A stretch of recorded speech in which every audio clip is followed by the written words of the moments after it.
j'ai été très impressionné dans mon enfance par un bibelot que j'ai trouvé chez ma grand-mère. Un petit bibelot qui s'appelait une poupée gigogne. Vous savez ce que c'est?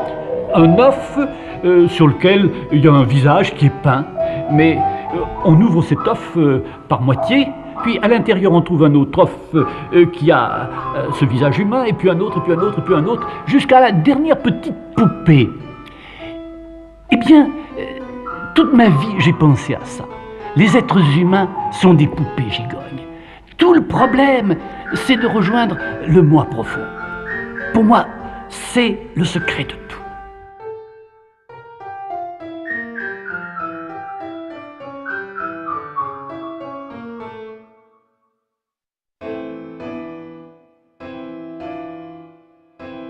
Parler de Dieu, c'est tellement difficile. Il faut faire plus, il faut faire mieux. Il faut inviter les êtres à faire l'expérience de Dieu.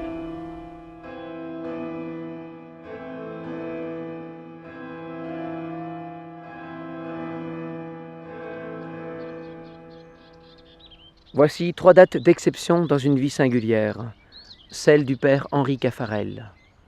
D'abord, 2 août 1903, date de son baptême en la basilique Saint-Martin d'Ainay à Lyon. Ensuite, le 19 avril 1930, veille de Pâques, date du jour où il a été ordonné prêtre.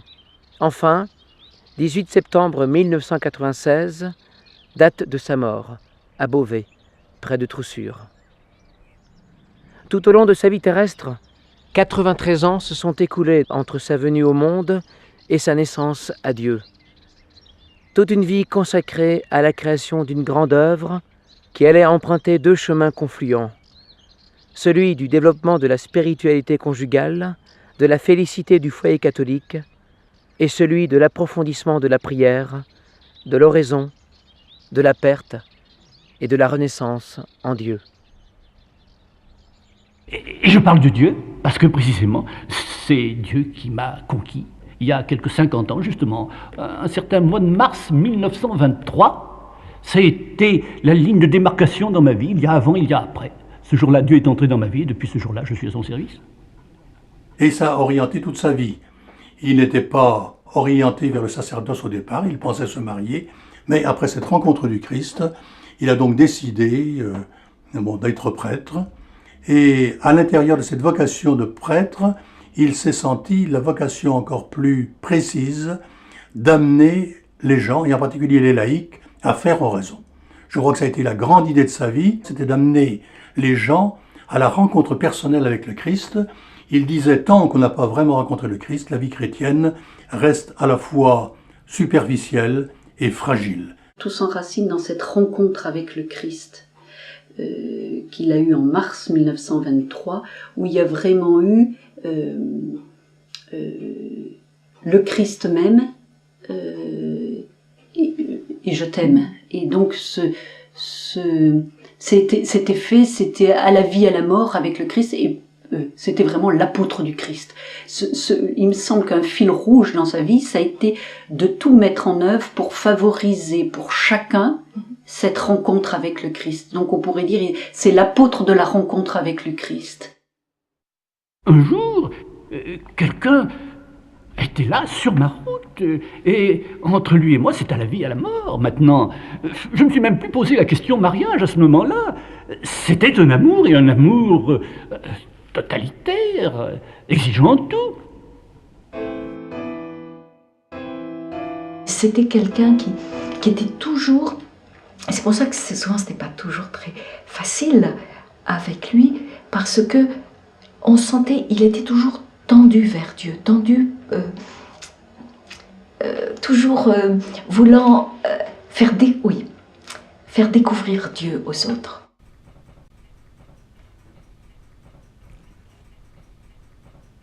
C'était donc juste avant la guerre, en 1938-39, des foyers qu'il avait connus comme vicaire à Paris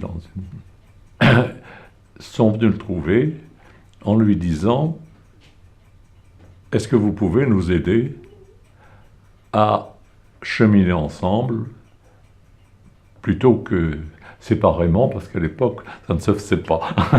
Et ces foyers, il leur a répondu, eh bien, réfléchissons ensemble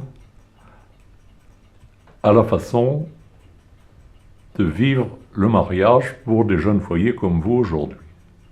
Autrement dit, il n'est pas parti d'une idée personnelle théorique, il leur a dit réfléchissons et prions ensemble pour découvrir ce que le Seigneur attend de nous. Avant de rencontrer ces foyers, il était comme tout prêtre, c'est-à-dire qu'il avait des contacts dans les confessionnaux à droite et à gauche, et qu'il était toujours frappé de voir les difficultés qui pouvaient exister à l'intérieur d'un couple, et que, évidemment, avec le secret, il ne pouvait pas permettre à ce couple de dire à madame, eh bien, dites, voilà ce que m'a dit monsieur, et monsieur, voilà ce que m'a dit madame. Donc, il se disait, mais si je pouvais les faire se rencontrer, ça arrangerait tout. Donc, les équipes Notre-Dame, ils me parlaient souvent de leur fondation, de ces quelques couples qui sont venus le voir quand il était vicaire à Paris, en lui disant, mais voilà, comment vivre l'enseignement de l'Église, on s'en sent pas capable, et donc, comment faut-il le comprendre, et est-ce que vraiment ça s'adresse à nous, c'est pas accessible, c'est pas possible. Et il raconte cette première rencontre où il les a écoutés en disant, mais effectivement, ça me semble très difficile, et ça tombe bien parce que je dois rencontrer le cardinal prochainement, donc je vais lui parler de votre question, et puis il faut qu'il vous trouve un prêtre qui puisse affronter cette question et voir comment cela s'adresse à vous aujourd'hui.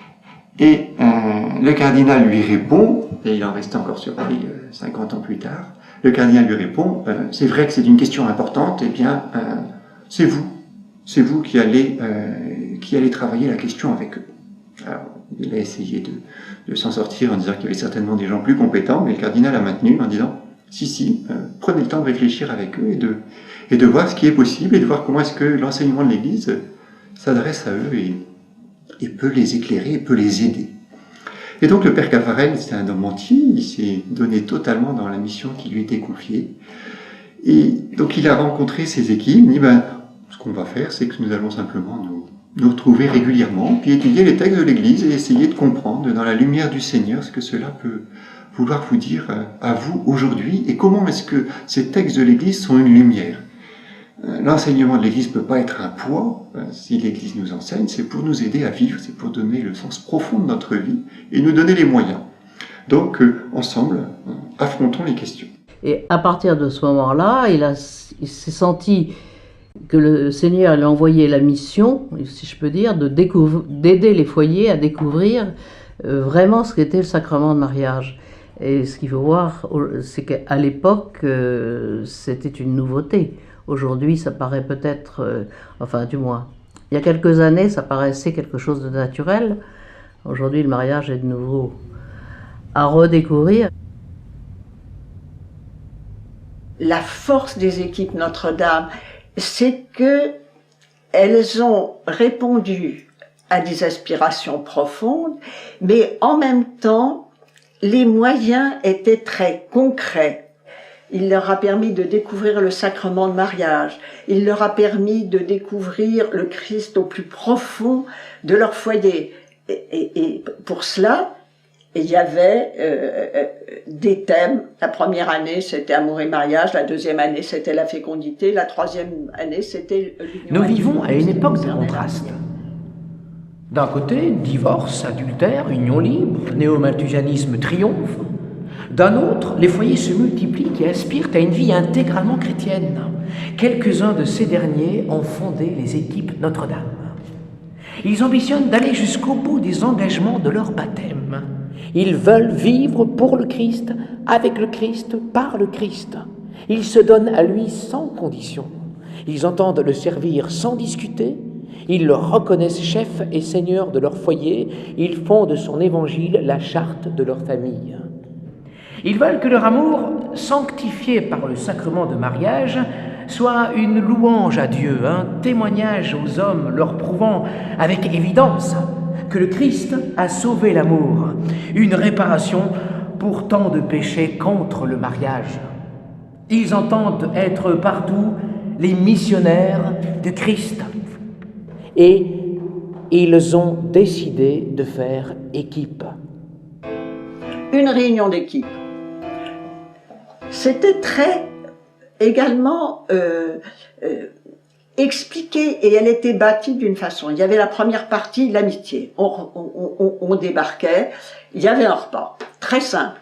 Pas du tout d'émulation entre les maîtresses de maison. Alors on disait toujours les équipes Notre-Dame, c'est les nouilles et le jambon. Pourquoi? Pour que ce soit simple et en même temps festif, convivial. On partageait la vie. Après ça, il y avait un temps de prière. Il y en avait, je crois, je me souviens plus très bien, il y a c'est si long, mais ça devait être au moins 20 minutes, pas une demi-heure. Bon, et c'était codifié, le repas ne devait pas dépasser une heure. Ça. Ensuite, il y avait ce que nous, je ne sais pas comment vous appelez ça maintenant, mais on rendait compte, on a toujours été fidèle, on avait 10 minutes de raison par jour, et puis le devoir de s'asseoir, on l'a pas encore fait ce mois-ci, ou au contraire, si ça a été mieux, on l'a fait, etc. Et la prière familiale, il y avait la prière avec les enfants, nos enfants étaient jeunes. Et bien tout ça, c'était des moyens concrets, simples, et qui nous ont permis de vivre en profondeur notre vocation de foyer. Après ça aussi, il est arrivé aussi à aller plus loin au plan spirituel, enfin si je peux dire, et à demander aussi la prière conjugale, la prière familiale et la prière conjugale, c'est-à-dire qu'on prie ensemble à haute voix, et ça c'était encore quelque chose de plus personnel si vous voulez, où dans le fond on se livre encore plus l'un à l'autre avec le Seigneur. À ce moment-là, c'est vraiment, pour lui, je pense qu'à ce moment-là, c'était l'idéal finalement. C'est-à-dire que c'est le couple et Dieu et le couple, c'est les trois qui se parlent ensemble. Toute ma pensée et tout mon effort a été d'enseigner c'est mal dire, de faire découvrir aux gens mariés que l'amour humain est une route vers Dieu. Mais précisément, encore faut-il savoir de quel amour on parle, encore faut-il baliser la route, encore faut-il les aider à cheminer sur cette route. Mais je crois très fort cela, que l'amour humain parle de l'amour de Dieu, comme une espèce de parabole. Les équipes Notre-Dame m'ont amené à me convertir.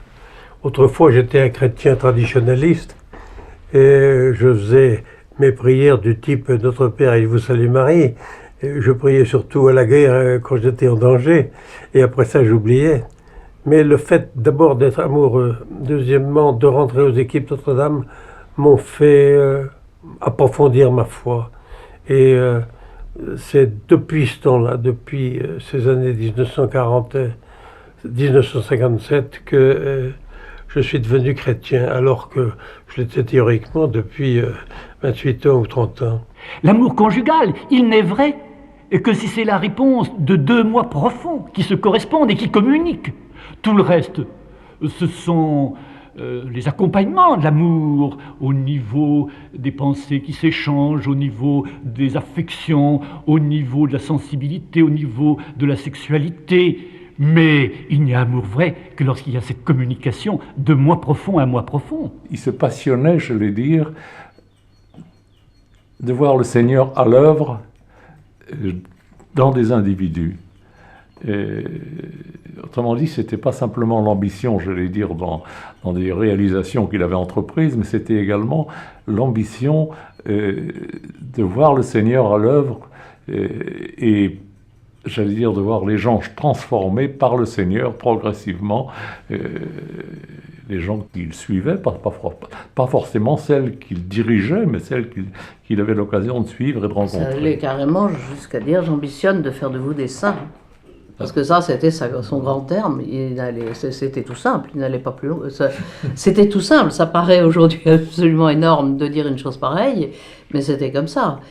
Et ça, alors, très particulièrement dans le foyer. Le père Caffarel a quand même relativement rapidement compris que pour répondre à cet appel, à cette vocation profonde du couple chrétien, du foyer chrétien, eh bien, il n'y a pas d'autre moyen que le chemin de la sainteté. Et donc, ces couples qui voulaient vivre l'enseignement de l'Église, eh bien, l'Église leur proposait un grand chemin, un beau chemin, le chemin du don total, mais un chemin qui était exigeant. La charte a été rédigée, donc avec ces points concrets d'effort, qui étaient imposés, enfin qui étaient proposés à tous les couples des équipes. Et à ce moment-là, un certain nombre ont dit non, ce n'est plus le mouvement dans lequel nous sommes entrés, et donc un certain nombre d'équipes ont quitté les équipes Notre-Dame. La mystique des équipes, pour être vivante et durable, exige une règle. Mystique et règle, comme l'âme et le corps, ne peuvent se passer l'une de l'autre. La mystique doit être l'âme de la règle, le support et la sauvegarde de la mystique. La règle doit être assez légère pour ne pas entraver la personnalité et la mission de chaque foyer, assez rude pour le défendre de la mollesse. À l'époque où, dans le fond, c'était pas une période facile, dans l'Église d'une façon générale, non seulement en France où il y avait eu mai 68, mais un peu partout dans l'Église. Et puis il y avait eu au mois d'août l'encyclique Humanae Vitae qui aussi avait remué beaucoup de foyers. Et tout ça faisait qu'il y avait un remous, on sentait très très bien, dans le mouvement des équipes. Et à cette époque-là, on voyait très très bien les gens qui disaient « Bon, bah, écoutez, il faudrait mieux simplifier cette histoire d'obligation des équipes Notre-Dame, il faudrait en supprimer, c'est trop compliqué. » Il m'a dit « Eureka, j'ai trouvé ». Qu'avait-il trouvé? Bon, il me l'a expliqué tout de suite. Il m'a dit « Je viens de relire toute l'histoire de l'Église. Lorsqu'il y a dans l'Église des difficultés, des crises, eh bien, toujours, ces crises ont été surmontées par un redoublement d'exigence. Eh bien, dans ce pèlerinage de 1970, nous allons augmenter les exigences imposées aux couples du mouvement. Et nous allons introduire dans la charte, donc du mouvement, de nouvelles obligations, on appelait à ce moment-là, ce qu'on appelle maintenant les points concrets d'effort. Ce sera l'oraison, la lecture de la parole de Dieu et l'ascèse, ce qui a été fait. Et c'est depuis ce temps-là donc que ces obligations sont rentrées dans la charte des équipes Notre-Dame. Il y a eu mai 68 au plan politique, mais surtout, il y a eu Humanae Vitae au plan de l'Église. Et Humanae Vitae, ça a été un choc très grand dans l'Église, qui a bouleversé beaucoup de monde, qui a suscité une espèce de tollé, disons, chez les chrétiens, et les équipes n'ont pas été épargnées, disons, par cette houle. Ne se ralliant pas à un certain nombre d'avis qui lui avait été donné, Paul VI a jugé nécessaire de publier cette encyclique qui a provoqué un certain traumatisme. L'un des points les plus sensibles était sur paternité et maternité responsables, et pour parvenir à une maternité responsable, à une fécondité responsable, se pose bien sûr la question des moyens de s'y prendre. Et l'encyclique prenait clairement position sur le fait que certaines formes, non plus de maîtrise, mais de contraception, ne pouvaient pas être pleinement dans la vision de ce que la sainteté du mariage appelait. Et c'est là-dessus qu'on a chopé. Alors, le père Caffarel était fondamentalement d'accord avec Humanae Vitae, il faut le dire. Mais pour lui, il disait, l'Église a la vérité, mais elle ne sait pas la transmettre. Et donc, tout son effort, ensuite, ça a été de faire passer ce message d'Humanae Vitae.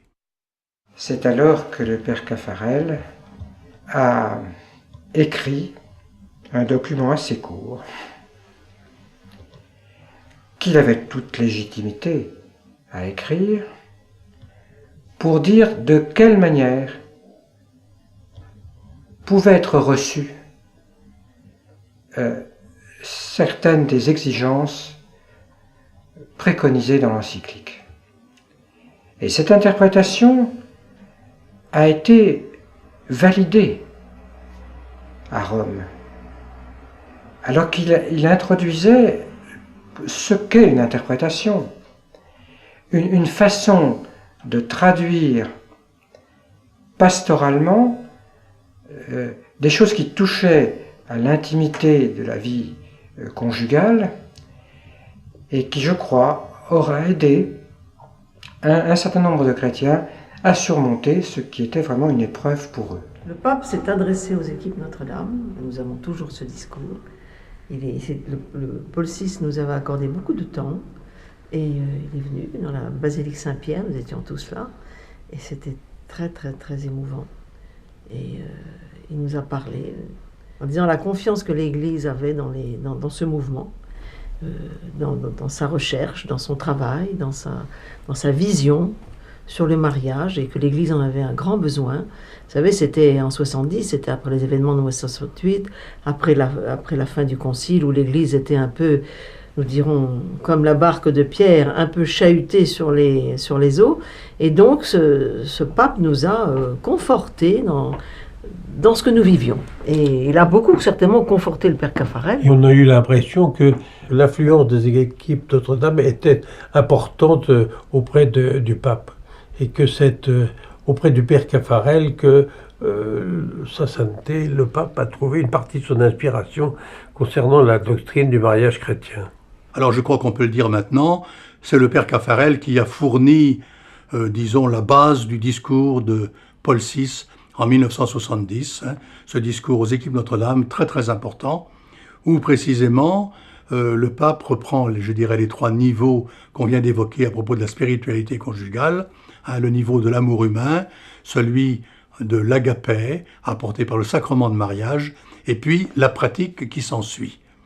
En 73, cet homme qui était le grand responsable de ce mouvement, il a dit « je m'en vais ». Et il est parti. Il n'était pas la belle-mère qui venait voir comment ça se passait. Il est parti et il a fait preuve d'une grande humilité, d'un grand détachement. Et il a fait confiance au foyer auquel il a confié ce mouvement qui lui était certainement très très cher, bien entendu.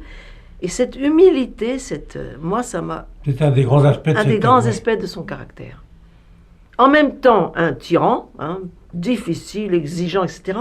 Et en même temps, cette humilité et ce détachement qu'il a manifesté, moi, c'était magnifique, vraiment. Moi, ça m'avait beaucoup, beaucoup, beaucoup frappé.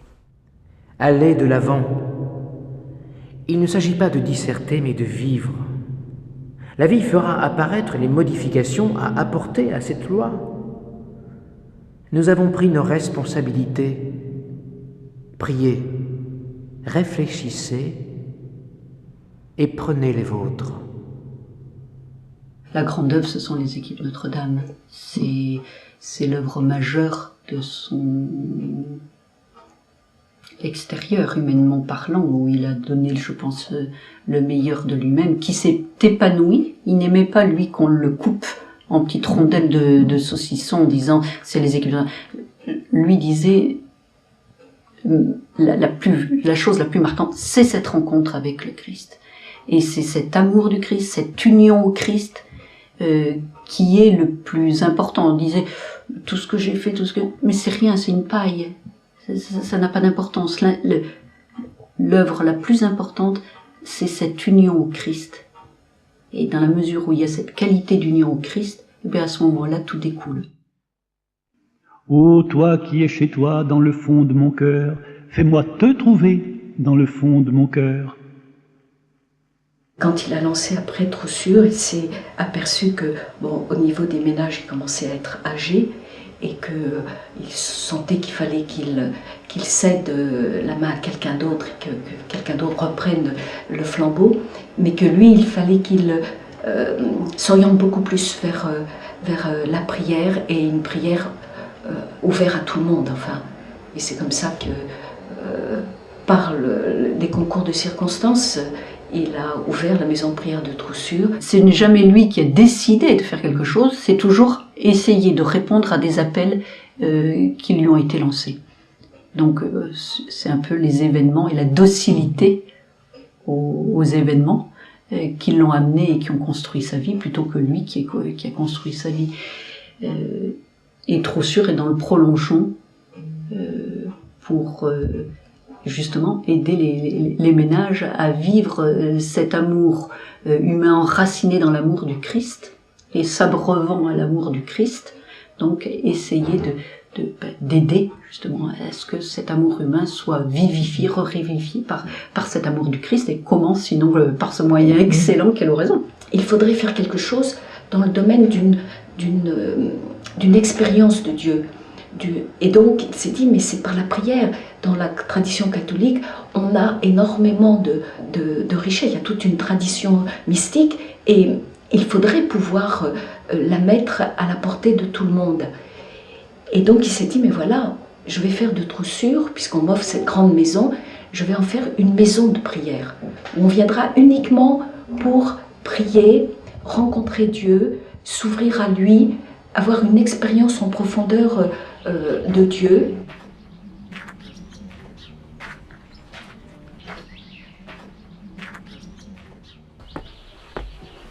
C'est vrai que ça a répondu à un besoin important à l'époque, parce que ça n'existait pas vraiment une maison de prière. Eh oui, mais c'est bien pour ça que j'ai fondé une maison de prière, un ashram chrétien à 80 km de Paris. Demain commence ce que j'appelle une semaine de prière. Des hommes, des femmes de 15 ans, de 85 ans, des prêtres, des religieuses. Ils sont là, 50. Et 6 jours de silence complet. C'est la grande loi. Et dans ces 6 jours de silence, on essaye de progresser dans la découverte de Dieu. Peu à peu, les gens s'ouvraient au Seigneur, et donc ils étaient nourris intérieurement, et ils pouvaient rester comme cela une demi-heure, 1 heure avec lui sans s'ennuyer, sans... Alors, bon, ça pouvait être souvent difficile, il pouvait y avoir des combats, et bien sûr il y en avait, mais il y avait quelqu'un en face. Dieu n'était plus quelqu'un de lointain, mais c'était quelqu'un qu'on connaissait, quelqu'un avec qui on pouvait entrer dans une relation personnelle. Les hommes qui prient sont les poumons de l'humanité. J'attribue vraiment tout à la prière dans ma vie. Alors ce qu'il a dit à propos de la doctrine chrétienne sur le mariage, il le disait aussi à propos de l'oraison. C'est pas tout de dire aux gens de faire oraison, il faut aussi le leur apprendre. Et donc tous les moyens qu'il avait mis en œuvre, donc les semaines de prière à Troussure qui étaient l'enseignement et la pratique de l'oraison, le cours d'oraison par correspondance, et bien sûr ses livres, Présence à Dieu sans l'être sous la prière, le numéro spécial de l'Anneau d'Or qu'il a consacré à ça, Seigneur apprends-nous à prier, ensuite les cahiers sur l'oraison qu'il a fondés, en 56 si je ne me trompe, et avec cette condition tout à fait originale pour ceux qui s'abonnaient, c'est qu'en s'abonnant, il s'engageait à faire au moins 10 minutes d'oraison par jour. Lui-même, le père, pour lui-même, était également extrêmement exigeant. Et lui-même menait une vie terrible, très ascétique, une vie très disciplinée, une vie justement de prière. Et ce qui nous a toujours frappé chez lui, c'était de voir justement à quel point ça pouvait être un homme d'action, et puis en même temps, dans la demi-heure qui suivait, c'était l'heure de la prière, et à ce moment-là, pendant 1 heure, il restait complètement immobile, je peux le dire, et puis partant à l'intérieur de lui pour retrouver le Seigneur.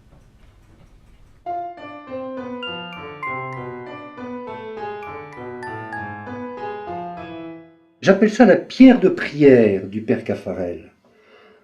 En fait, elle était posée dans son bureau, sur une petite table, près du fauteuil où il s'asseyait quand il nous recevait.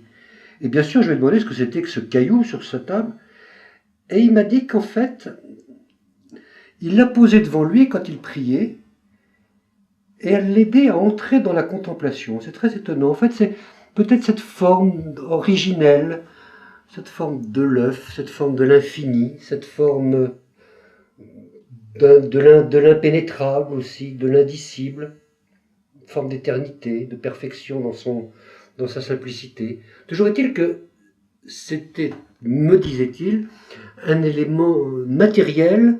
On aurait pu imaginer des crucifix, des icônes, des chapelets, que sais-je. Non, c'était cette pierre. Ce qui était frappant chez le père Caffarel, c'était son regard. Il avait des yeux perçants. Et quand il vous parlait, on était toujours très très impressionnés par sa façon de vous regarder. On avait l'impression qu'effectivement, il vous regardait, il vous voyait dans le fond de votre âme. Enfin, il voulait lire en vous, mais pas par curiosité, mais par un amour spirituel, quoi. C'était quelque chose de très très marquant. Il y avait deux choses chez le père, il y avait son regard et sa poignée de main. Ça, quand il vous serrait la main, il ne regardait pas à côté. Et le souvenir le plus vif que j'en ai, c'était qu'il était derrière son bureau, avenue César-Caire, et il me parlait des saints.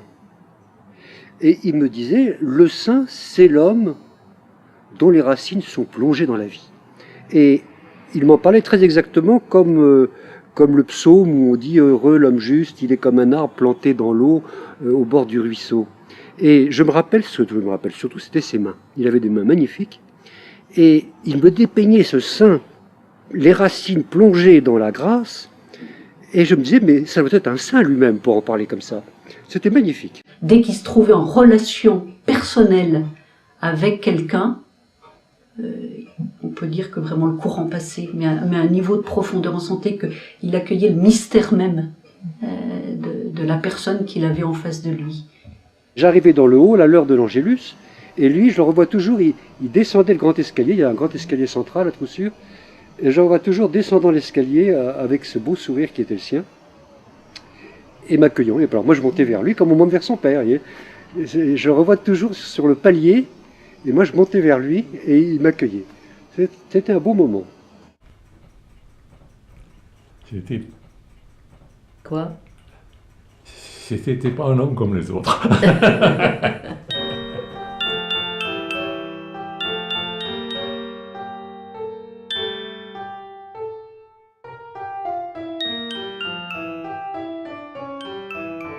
Je crois qu'il était un professeur de bonheur, mais pas d'un bonheur superficiel, pas de quelque chose qui explose au dehors, qui se montre, non, mais d'un bonheur intérieur et profond. Je crois que ça a été un professeur de bonheur, en définitive. Il s'est enfoncé dans le silence. S'installant à Troussure, il avait un immense besoin de silence, à la fois pour la prière et puis aussi pour le travail, pour l'étude. Et il a voulu se partir discrètement. Ça a été un choix, et un choix mûrement réfléchi. Alors, bon, de par son ministère, de par tout ce qu'il a fait, il avait été obligé de toucher à beaucoup de choses, mais à la fin de sa vie, j'avais l'impression que les choses se simplifiaient et ça revenait à l'essentiel, l'évangile, cette vie avec le Seigneur, et puis c'est tout. Le Seigneur m'a donné un temps, dont je ne connais pas la durée, mais il m'a donné un temps pour me préparer à la rencontre, donc pour lâcher tout ce que j'ai à lâcher, ça ne m'appartient pas. Il dit, je laisse à l'Église ce que le Seigneur a pu faire par moi, entre autres ce qu'il avait pu fonder, et puis je laisse aussi à l'Église ce que j'ai écrit, et puis tout le reste, donc c'est sans grande importance, tout ce qui est personnel, ça n'a pas une grande valeur, et donc moi ce qui compte maintenant, c'est cette rencontre définitive. La dernière semaine qui a précédé sa mort, où là, je crois que malgré certaines souffrances, une capacité, et ça m'a beaucoup impressionné, une capacité à pouvoir rejoindre le Christ au plus profond. La veille de sa mort, on a eu encore une longue conversation de près d'une heure où il exprimait cette quête de Dieu, encore toutes les questions qu'il pouvait se poser, alors qu'il avait tant travaillé, non, il était plein de questions, et avec un immense désir de cette rencontre, en disant, mais quand est-ce que le Seigneur va venir me chercher? Et puis le Seigneur est venu. Bon, il souhaitait oui, pour ses obsèques, on avait parlé un tout petit peu, bon, c'est vrai ça. Il nous a dit, moi je veux être enterré à même la terre, bon, ce qui n'était pas possible, mais quelque chose de très simple et puis qu'on oublie après. Et c'est pour ça qu'il a voulu que la messe soit, il n'y ait que 2 ou 3 personnes, on était très très peu nombreux, et puis disparaître. J'ai essayé de faire ce que le Seigneur m'a demandé, voilà, maintenant d'autres prendront le flambeau, qu'on s'arrête à moi, enfin qu'on ne parle plus de moi, c'est fini. Dans les 24 heures qui ont suivi, il a été inhumé, il a voulu absolument cette tombe très, très simple, Henri Caffarel, prêtre, au fond de ce petit cimetière rural. On m'a prévenu après. Et oui, il me manque parfois. Hein. Il me manque parfois. Même souvent. Enfin, on se reverra un jour. Il nous a attachés au Christ et pas à sa personne. Et ça, c'est fabuleux. Parce que il n'y a pas de regret, il y a au contraire quelque chose de paisible, de serein. On a vécu avec lui, mais lui était uni au Christ. Et donc, c'est plutôt même plus comme lui qui nous précède là où nous devons rejoindre le Christ. Et là, il y a quelque chose de, je trouve, de beau. Et je dirais c'est le plus grand trésor qu'il nous ait laissé.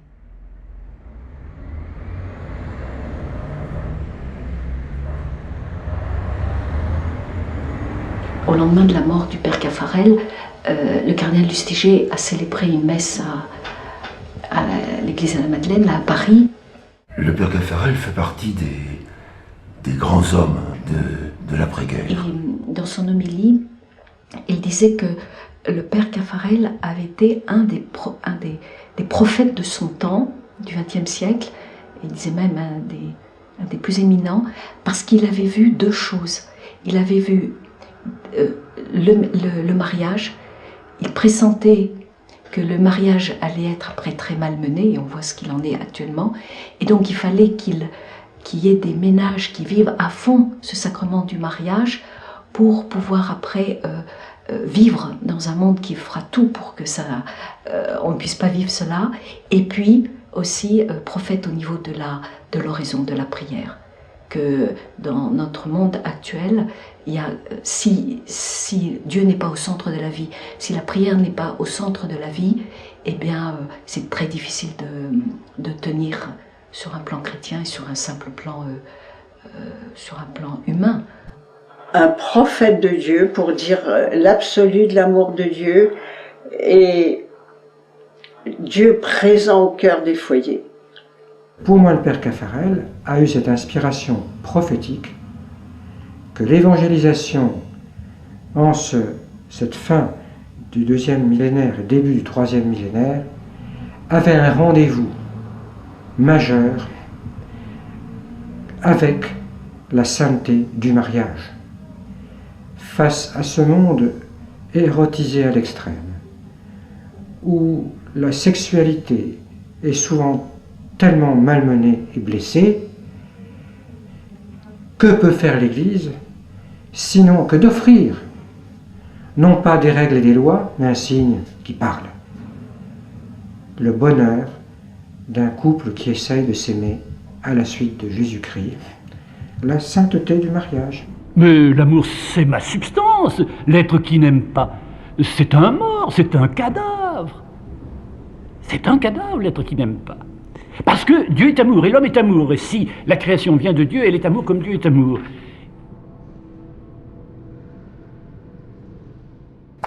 Depuis toujours, l'être humain est invité à descendre au fond de lui-même, à rejoindre son moi profond, c'est-à-dire ce lieu qui, finalement, débouche sur Dieu lui-même.